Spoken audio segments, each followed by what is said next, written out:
क्या आपने कभी सोचा है, सुदामा जी, जो भगवान श्री कृष्ण के सबसे प्रिय भक्त और परम मित्र थे, वे जीवन भर निर्धन क्यों रहे?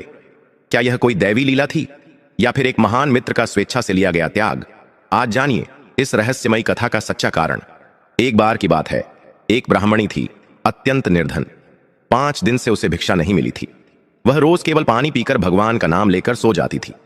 छठे दिन किसी ने उसे भिक्षा में 2 मुट्ठी चने दे दिए। रात हो चुकी थी। ब्राह्मणी ने सोचा, अब तो रात बीत गई है, सुबह इन चनों को वासुदेव को भोग लगाकर ही खाऊंगी।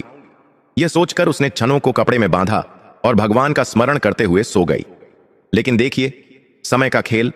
रात में कुछ चोर उसकी झोपड़ी में घुसे।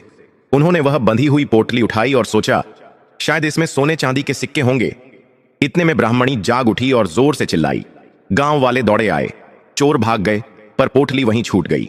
सुबह जब ब्राह्मणी को पता चला कि उसके चने चोरी हो गए, तो पीड़ा से भरकर उसने कहा, जो भी मेरे इन चनों को खाएगा वह जीवन भर दरिद्र रहेगा। मेरे जैसे दीन का अन्न जिसने छीना है, उस पर दरिद्रता का शाप सदा बना रहेगा। यही शाप धीरे धीरे अपना मार्ग खोजने लगा। सुबह गुरु माता आश्रम में झाड़ू लगा रही थीं। उन्हें वही पोटली मिली। खोला तो देखा 2 मुट्ठी चने थे। उसी समय कृष्ण और सुदामा लकड़ी लाने जा रहे थे। गुरु माता ने कहा, बेटा ये चने ले लो, जंगल में भूख लगे तो दोनों मिलकर बांट लेना। सुदामा जी ने पोटली हाथ में ली और उसी क्षण उनकी दिव्य दृष्टि खुल गई। उन्हें ध्यात हो गया कि इन चनों पर श्राप लगा है। उन्होंने मन ही मन सोचा, यदि मैंने ये चने कृष्ण को खिला दिए तो यह श्राप उन तक पहुंच जाएगा।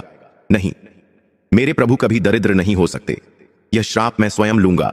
उनकी समृद्धि की रक्षा करना, यही मेरा सौभाग्य है। और सुदामा जी ने वह सारे चने स्वयं खा लिए, श्राप को अपने ऊपर ले लिया। उसी पल से सुदामा जी ने दरिद्रता का जीवन स्वीकार कर लिया, लेकिन अपने प्रिय मित्र श्री कृष्ण की समृद्धि सुरक्षित रखी। मित्रों, सुदामा जी गरीब नहीं थे। वे त्याग, प्रेम और मित्रता के साक्षात स्वरूप थे, जिन्होंने एक श्राप को भी वरदान बना दिया। ऐसे होते हैं सच्चे मित्र, जो अपने सुख का नहीं बल्कि मित्र के हित का सोचते हैं। यदि सुदामा जी की यह दिव्य कथा आपके हृदय को छू गई हो तो इस वीडियो को लाइक करें और ऐसे ही अद्भुत आध्यात्मिक रहस्यों को सुनने के लिए चैनल को सब्सक्राइब जरूर करें।